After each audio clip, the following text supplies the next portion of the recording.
Welcome to the Stetzer Church Leaders Podcast. Conversations with today's top ministry leaders to help you lead better every day.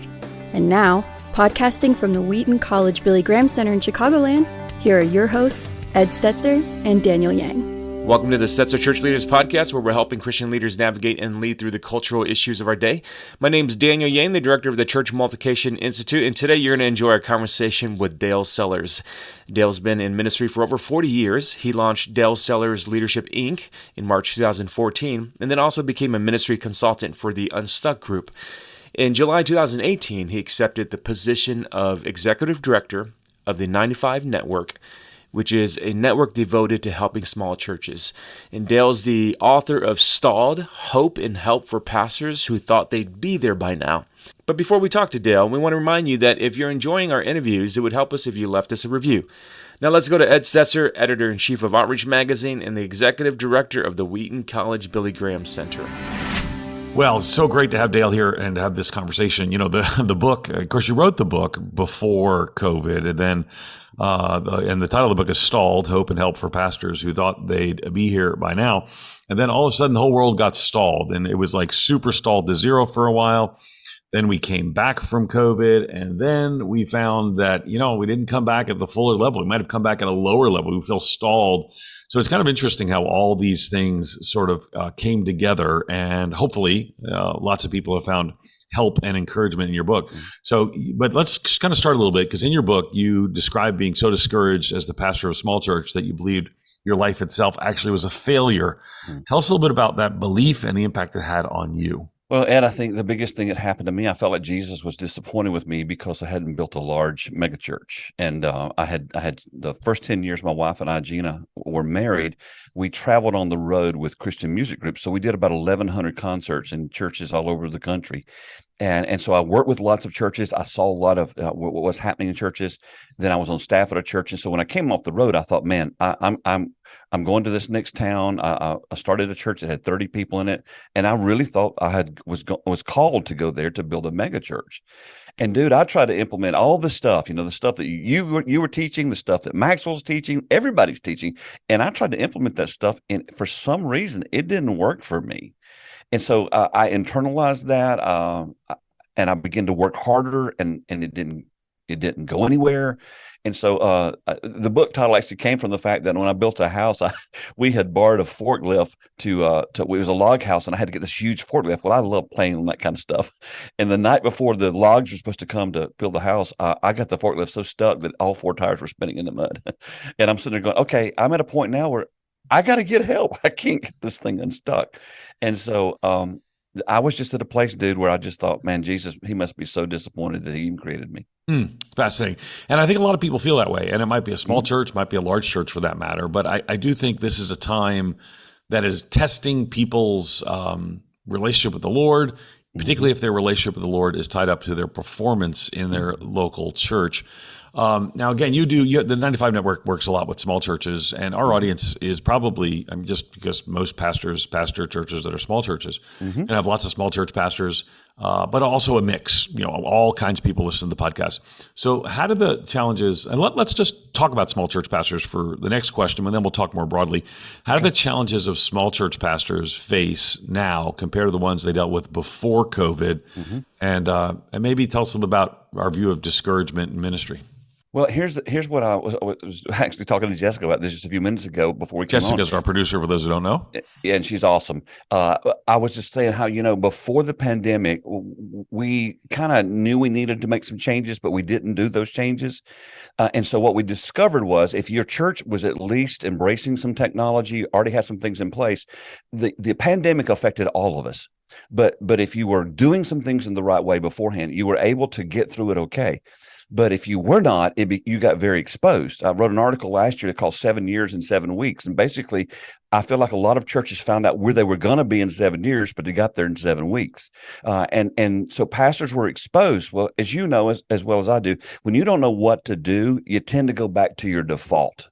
And if your default wasn't working before, then you begin to recognize, I don't know what to do now.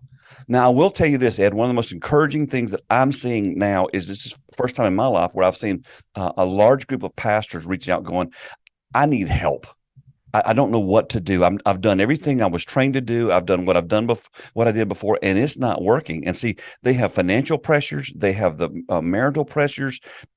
It's just it seems like everything in life is kind of caving in on them, and so that discouragement has been pushed to the surface, if you will.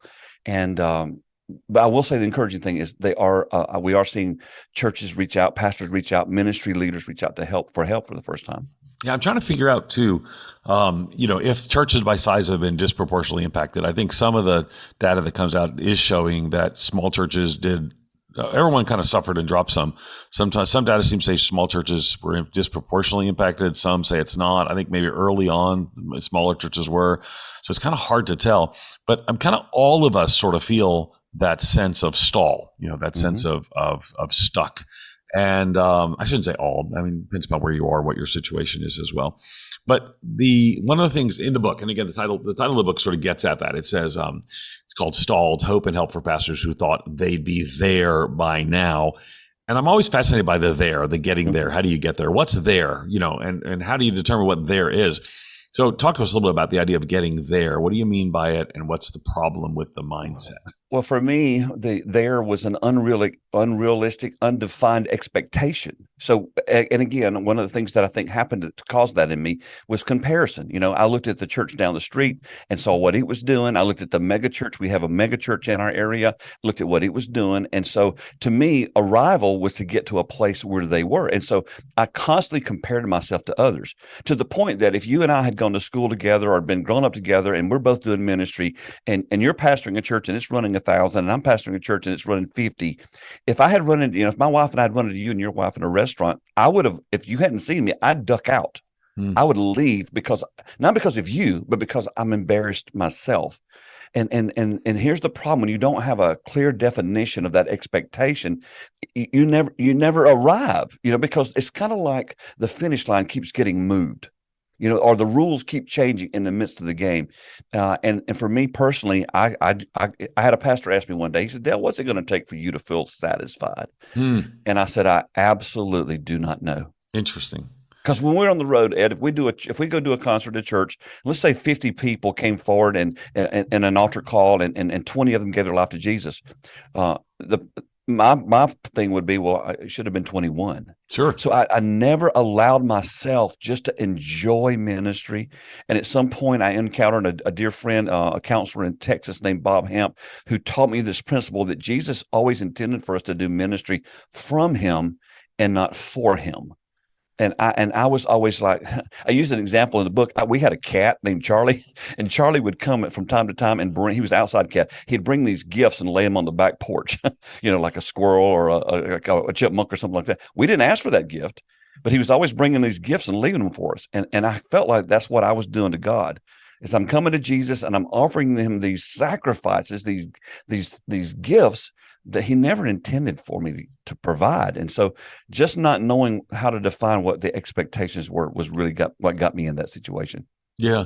Yeah. And it's interesting because I sort of have this mixed response. I mean, I agree with everything we said, but I kind of have this mixed response to it because there's this sense that I'm always wanting to see more people come to Christ, more people be engaged in the life of the church, right? I mean, that's part of what motivates me. I'm a missiologist. I want to see more people come to Christ in this church planting movement, in this, tribal group and so. So it's part of wired in there.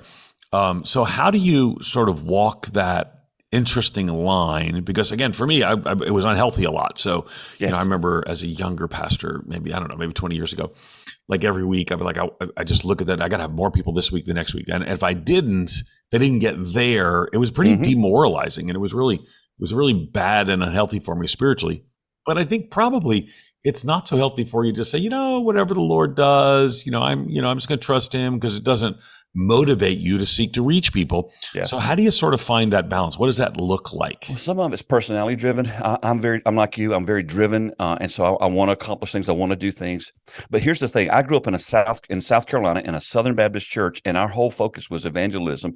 And our thing was, okay, we believe, in that you can't do anything to earn salvation. It's a free gift. You can't do anything to make God love you anymore. You can't do anything to make God love you any less. Then you spend the rest of your life life proving how saved you are by your works. That got done on the inside of me, Ed. And so it was just like, grace seemed to be too good of a deal. If I can, that's a bad way of wording it, but it seemed to be too good to be true in a sense. And so I still feel like I needed to help Jesus help me. So I just brought that right into pastoring. I brought that right into ministry. And so, yes, I wanted to reach everybody. I want to reach the whole world as long as there's one lost soul. And I haven't, one of the things that really affected my life was I used to go to these youth rallies when I was a kid, and they would tell you things like when you get to heaven, they're going to show a big video of your life, and it's going to show all the people in hell that you didn't reach. Because there are these people that if you don't reach them, they're not, they're going to not make it. And that, I believed in that, and it got inside of me. So when I couldn't accomplish it, dude, that's what led to me feeling like such a failure, because I was driven in the tension that you're discussing. I was driven to try to reach everybody. But then when I couldn't, I turned on myself, if you could say it like that. Okay, good. So let's talk some about how you found your way through, because I mean that's a big part of the book too. So again, the book Stalled: Hope and Help for Pastors Who Thought They'd Be There by Now. I mean, it's biographical, and I like that about it, right? It's kind of biographical. What are some incorrect standards that you and other pastors have used to measure success and failure? Well, obviously comparing myself to others. Not having, this is huge, not having a devotional life, but having a preparing for ministry life, if that makes sense. So I'm in the Word, I'm praying, but I'm always preparing for next Sunday, but never having a fellowship life with Jesus, not, relaxing with Jesus, being, and another huge factor, Ed, was I didn't Sabbath. I preached on Sabbath. I talked about Sabbath. I talked about how I believe it was important, but I didn't do it personally because I had this mindset that God didn't intend for His servants to be able to rest and chill. That that even though this is what we do full time. It's an 80-hour week job, but it's 24/7 all the time. And so I had this mentality in my life that I couldn't chill, that I couldn't enjoy my walk with God, not because of Jesus, but because of my own problems. And then the big thing that happened to Dale was that when I was 53 years old, I had quadruple bypass surgery. And what brought that surgery on, there's no heart disease in our family. I was not severely overweight, and I never smoked except for 6 months in high school. But I didn't inhale because that's terrible for you. I didn't know people inhaled smoke. But anyway, so I asked my surgeon, I said, how did this happen to me? I'm 53 years old. And he said, hypertension, high blood pressure because of your vocation. And I said, are you saying the ministry almost killed me? He said, that's exactly what I'm saying. And then I said the dumbest thing. I said, but my stress is good stress. I love what I do. And he goes, Dale, your body doesn't know the difference. And if I had one area that I think pastors across the board, large church, small church, any denomination, the area that's just wiping us out is we do not take care of our temple. And I was very guilty of that. Fascinating, and important too, because it's an area for me that I got to grow in, I got to work in as well, and it's a pretty common area I think for pastors. We could preach on drinking and smoking and all those things you're not supposed to do, but we could also eat 15 pieces of fried chicken, Yep. And so it just, especially if you're going to connect with the next gens that are coming up, you can't avoid it. You got to take care of yourself. Okay, so and when you say take care of yourself, tell me about somehow, because you talked about some of your own, where you got stuck and stalled, where you started struggling in these areas, and then some changes you made. Talk personally about some of the changes you made. I got counseling, brother. The problem was I didn't have anyone locally that I felt like I could talk to. Because I'm a natural leader, every time I got involved with something, I ended up leading it. But I got to a place where I was so broken that I reached out for help and went for counseling, and just sat on the couch and talked about things. And I had to do that, man. And that's what's changed my life today more than anything, is getting an outside perspective. Because in the book I make this statement, that when you have when you have blind spots, you can't see what your problem is. And my editors go, "Hey, that's deep, Dale," but it's true. When you've got to have somebody in your life that can help point out your blind spots, or else you'll just keep functioning with them and not know they're there, and everybody else can see them. And I made this statement. I said, what's obvious to everybody else is often oblivious to us. I like that. And so you said counselor, but my guess as a counselor is, you said pointing out the blind spots. When I think about counseling, I think of that more as somebody who holds me accountable and points out the blind. I guess it depends upon the different kinds of relationship that you have. So you got some outside help, which is really key. We're very pro that at the podcast. We think people, I think when pastors just normalize that and they're talking in church and pastor says, when I was talking to my counselor this week, my counselor said, I think that's a good thing. It tells people it's normal. So stalling out, for those who haven't read the book, and I encourage you to get it, stalling out is not just, I stalled out because my attendance was 300 and now it's 290 and I'm stalled out there. I encourage you to read the book, but it's a totality of that. What are some warning signs that a pastor is stalling out, Dale? Well, truthfully, you can stall at any, there's multiple natural levels of growth, like the 200 barrier, the 500 barrier, the 1,000. So you can stall at any area there. But once again, it's not having, I think one of the things that really hurts us as small church pastors is that we don't build a team. And here's the, I think it's very simple why 95% of the churches in our country tend to be smaller, mid-size. I think it's because we avoid or just don't do Ephesians 4, where Jesus said, I'm going to give you these gifts. And a gift of a pastor is to equip saints to do ministry. We don't tend to do that. We don't do it for two reasons. One, we don't do it because many pastors define their life by being a pastor. So instead of it being Ed or Dale, it's Pastor Ed or Pastor Dale. Right. And we need to do everything to be needed to fill that emotional tank. That's unhealthy, and it'll wipe you out eventually. I was there.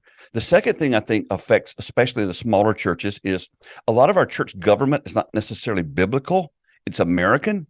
And so we view our pastors as hirelings. We view our pastors as, you work for us. And I work with pastors every week, and I have pastors who will call me and say, hey, the deacon board called me in last night and said they're not happy with what I'm doing, that I'm not visiting enough, or I'm not doing this enough. They don't like my preaching. And they literally say, you work for us and we're your boss.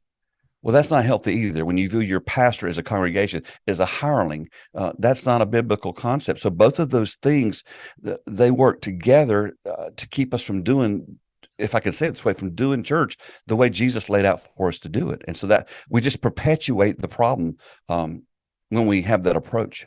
Okay, so I'm guessing a lot of people will think they're either stalled personally, maybe relationally, maybe organizationally in the church, et cetera, et cetera. So what's the first step to come out of that state, and then talk about some other steps to move forward as well. But what's first, and then what's subsequent steps? Step number one, you got to recognize and be honest about where you are. And I couldn't do that, Ed. I couldn't do that for 20 years. Yeah. Again, because it made me look a failure. But I finally had to reach a point where going, this isn't working. To quote John Maxwell, hey, man, if what you're doing is not working, you got to change what you're doing. I preached that. I just didn't do that. Mm-hmm. So you've got to have a reality check. And then the second thing you've got to do once you have a reality check, we'll move to the thing we've just said. You got to get someone outside of your life who can speak truth to you.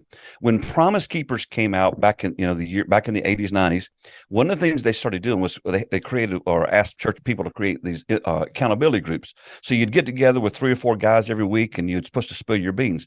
I'm not doing that. And the reason I didn't want to do that is because before I'm going to be honest with you and tell you how I feel, I got to know you love me.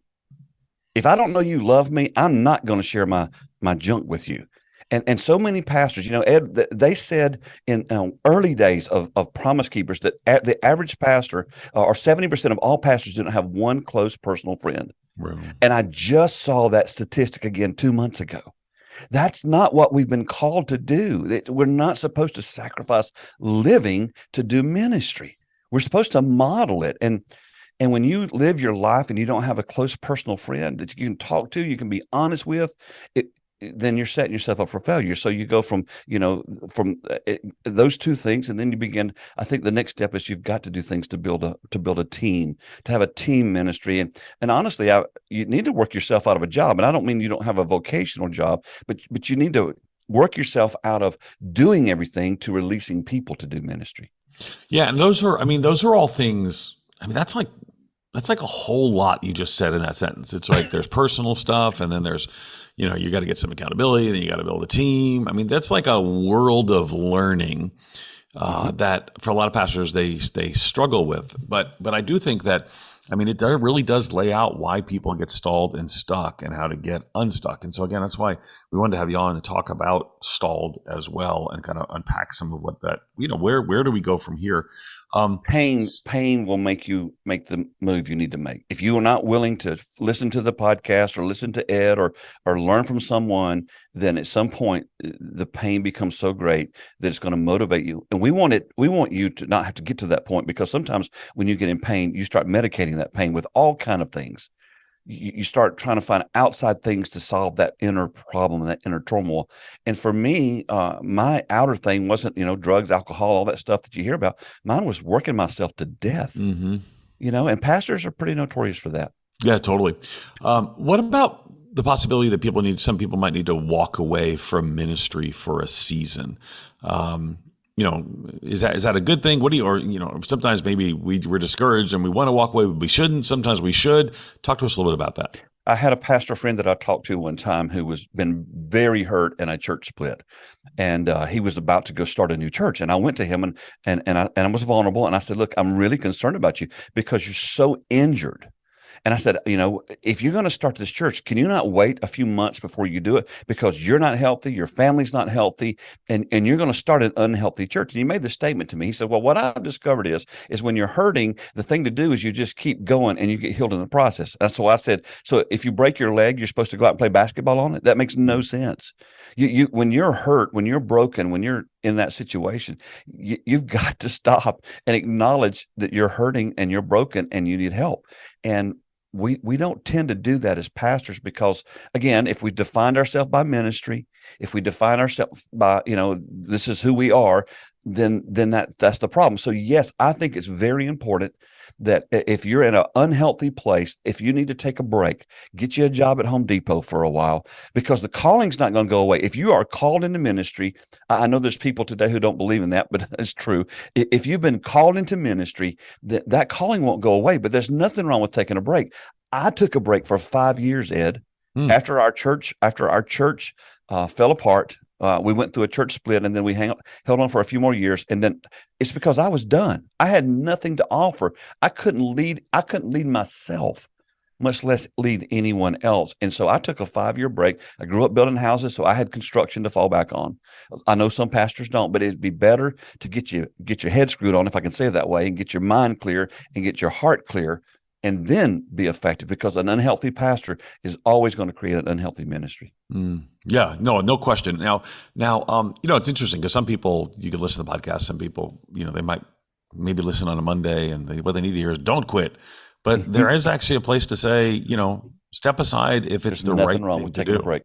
Yeah, nothing wrong with taking a break. That's good. And the challenge is that a lot of pastors and leaders don't have other skills to draw upon, and they don't have a church that can finance a sabbatical.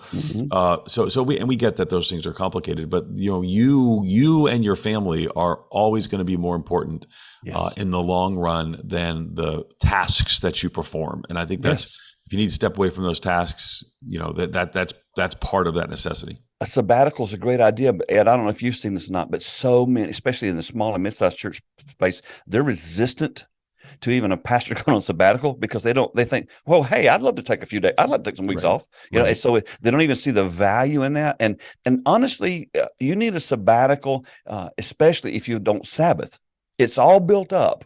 But, if you Sabbath every week, then the need's not quite the same. I think that's a good point. That's a good point. You could just create better rhythms rather than needing to even disrupt your unhealthy rhythms. You could, but for some people, they need that jolt. And I'm recording this while I'm on sabbatical. So, but an academic sabbatical is a little different. I just taught a class last week. I was going to ask you this question. So you're on sabbatical, but we're working. So are you really? Exactly. I'm on sabbatical. It's a weird thing. I'm on sabbatical from Wheaton College duties. Like academic administration, but I'm still, my podcast, and I still work at the magazine, stuff like that. So it's a weird thing. What would you say to pastors who are listening, who are stalled and about to walk away for the wrong reasons? What encouragement would you give for them? Well, they have to identify that they have the wrong reasons, and I think that's very difficult to do when you're in the minutia and the pressure and the stress of ministry. And one of the things I like to use as an example of, I actually went on sabbatical last year, and when I was on the sabbatical, our family had gone to Hilton Head, and we were out in the ocean, and my family, my wife, my daughter, and a friend got caught in a rip current. And we got ripped way out. Ed, we were further out. We were closer to a tour boat than we were the shore, and it happened in a minute. Well, I'm panicking. I'm freaking out. And I got to a point where literally I was probably 10 seconds away from drowning. I ended up in the ER. It was horrible. But at the very last second, when I couldn't hold on any longer, my friend had broken away from the rip current. She went and got help. And this dude I've never met in my life, I didn't even get his name, comes to me over a wave and with a boogie board, and I hold on to it, and he drags me back in. I think for you, Pastor, today, when you've been struggling and straining and fighting, you're trying to do it all, and you're wearing yourself out, you're going to have to reach out for help. If I had not reached out for help, I would not be on this podcast today. I was at a place to where I was at the end of my rope. And again, that really broke me. It put me in, long story, but it put me in an extensive week of counseling afterwards. But I just know that, pastors, there is help available. This podcast, what we do at 95 Network, there's all these opportunities, but you've got to accept the help. And I think sometimes we don't do that. We won't take in what's right in front of us. Good conversation. Good place to end the conversation. Thanks for joining us, Dale Sellers. Thank you for having me. We've been talking with Dale Sellers. You can learn more about him at 95network.org. And thanks again for listening to the Sets of Church Leaders podcast. You can find more interviews as well as other great content from ministry leaders at ChurchLeaders.com/podcast. And again, if you found our conversation today helpful, we'd love for you to take a few moments to leave us a review. That'll help other ministry leaders find us and benefit from our content. Thanks for listening. We'll see you in the next episode. You've been listening to the Stetzer Church Leaders podcast. For more great interviews, as well as articles, videos, and free resources, visit our website at ChurchLeaders.com. Thanks for listening.